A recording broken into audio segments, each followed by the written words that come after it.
At the turn of the century, an educator would appear who would have a lasting impact throughout the 20th century.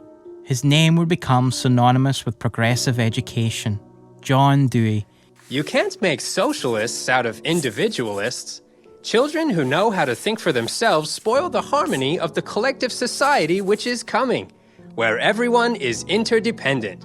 In 1896, he established the Experimental University of Chicago's Laboratory School, where the new trend in evolutionary psychology was to be tested on real children. This was where Darwinian science cruelly met education. To these quacks, the child had no soul, no sin, no emotions, no moral character.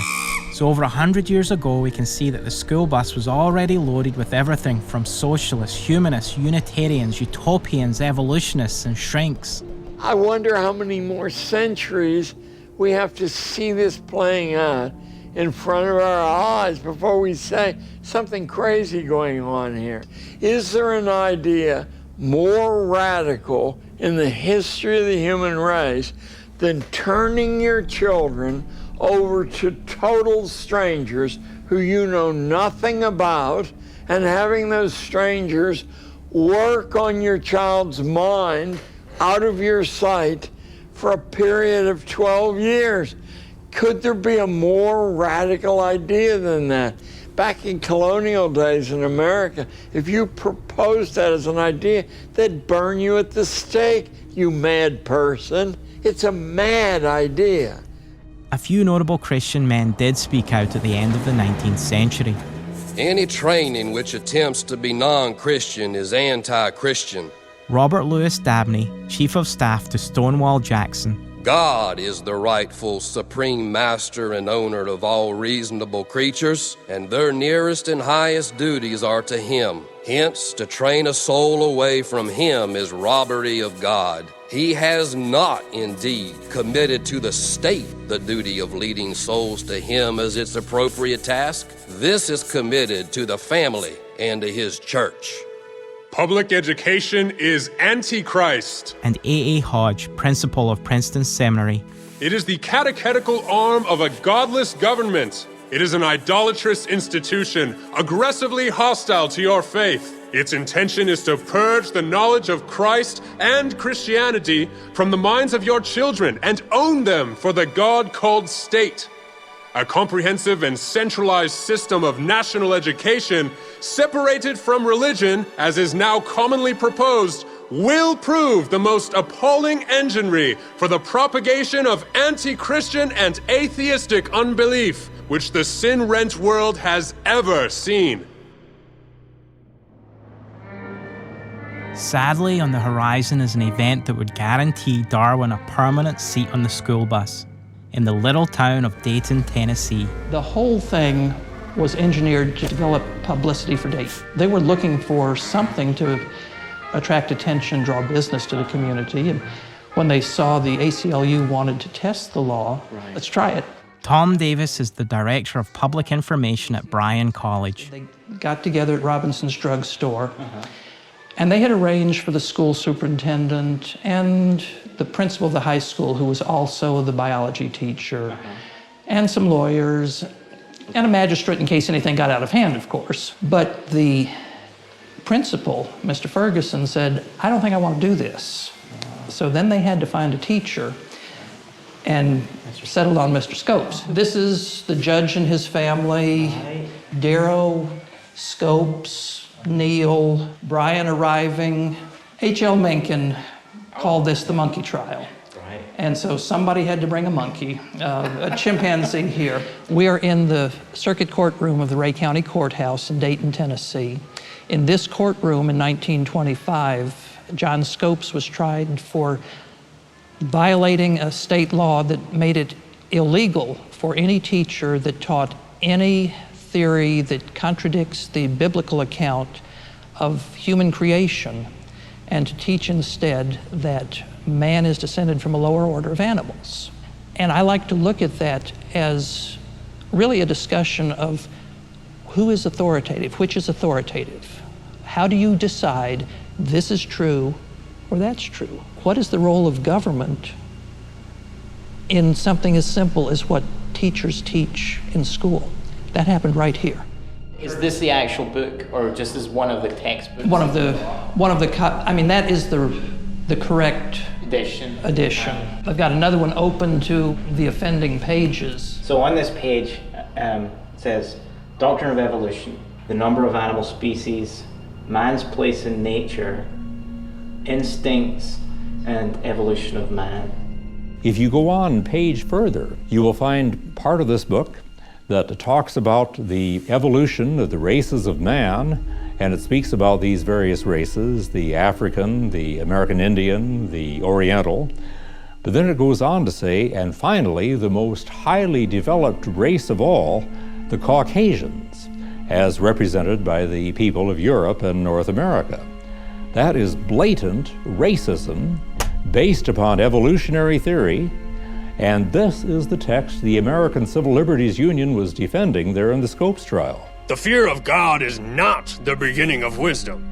The fear of God is the death of wisdom. Skepticism and doubt lead to study and investigation is the beginning of wisdom. While there was a hollow victory for the creationists, the publicity surrounding the event framed them all as kooks. The Scopes trial was technically a legal victory for the creationists. The law that prohibited teaching evolution in Tennessee was upheld as constitutional, but there followed a retreat by the church and even by many evangelicals. And as we look to further cases down the line, we see that creationists have lost most of the time. New York, 1962. The U.S. Supreme Court rules that state officials may not compose an official state prayer. Pennsylvania, 1963. No state law or school board may require that passages from the Bible be read or that the Lord's Prayer be recited in the public schools. Arkansas, 1968. The state's law prohibiting the teaching of evolution in a public school is unconstitutional. Alabama, 1985. Statutes authorizing silent and voluntary prayer in public schools violate the First Amendment. Louisiana, 1987. A state law requiring that creation science be taught along with evolution is struck down. Texas, the year 2000. Student-led prayer prior to football games is banned. Pennsylvania, 2005. Teaching intelligent design as an alternative to evolution is prohibited. Since dating, things have just gotten worse, with every attempt by Christians to introduce religion in the classroom shot down by the Supreme Court. Today, we definitely are seeing the flip side, the same battle 180 degrees removed from what was argued in 1925. And whose fault is that? You know, did we as Christians back off and let this happen? Question is, can we recover that? I don't know. I do not know.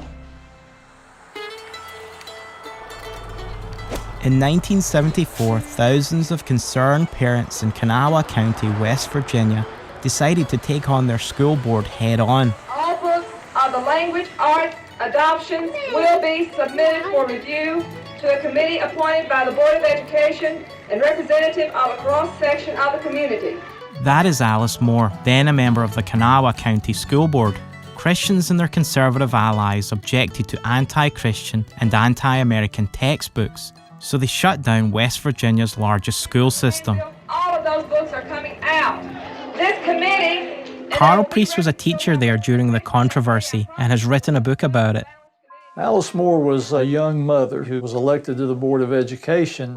It was in April of '74 that she discovered the textbooks that were objectionable. By June, the whole county was aroused over what was going on.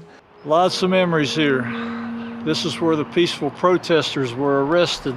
By September, when school opened, the protest had grown so strong that the school system was shut down for a few days. The parents kept their children out. Look, if we took out every book right now on this year's adoption, that wouldn't change. Listen to this statement. The direction of public education. This kind of thing is going to take us a while. So in the end, what did the protesters accomplish? We won the battle back then. We got the books out, but that was only temporary. Even if parents could be in every classroom all day long, they would still not be able to stop the onslaught that has occurred since 1974. 25 years after West Virginia's textbook war, Kanawha County parents were still battling their school board over the content of books assigned to their children.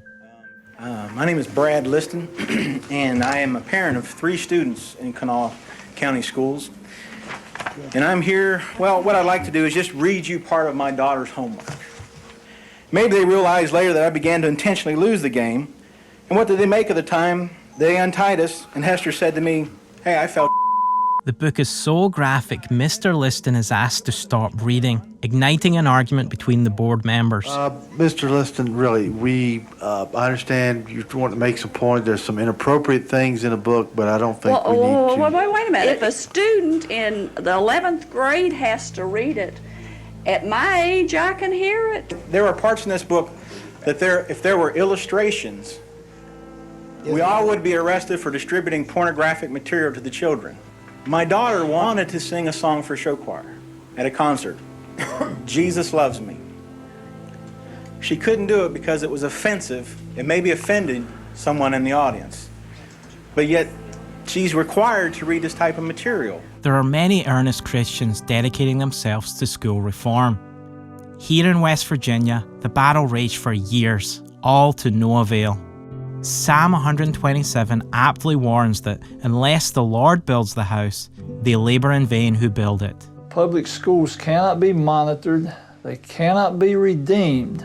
I've been there. I was there for 34 years, and I'm telling you, wherever you are, and I was in the buckle of the Bible Belt, you need to get your children out. They're in danger, if not physical danger, serious spiritual danger.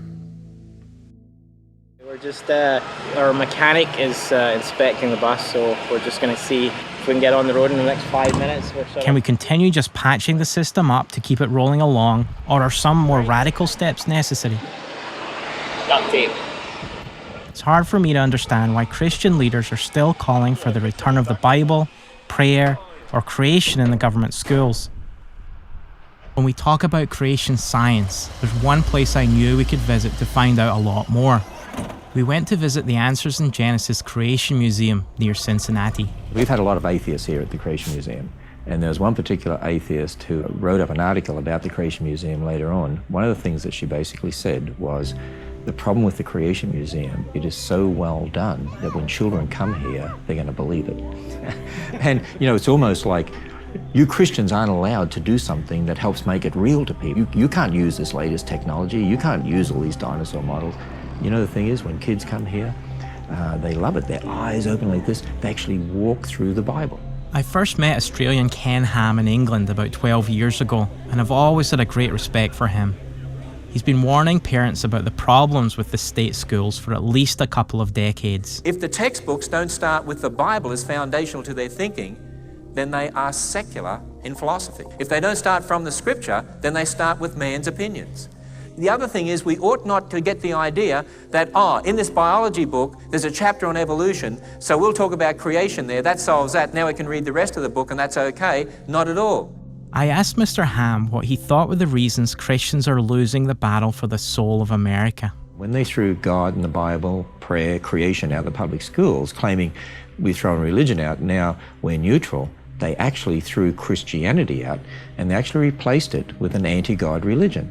It's the religion of naturalism, or the religion of atheism. They've fallen into this trap because, you know, from a biblical perspective, the Bible says you're either for Christ or against. You either walk in light or you walk in darkness.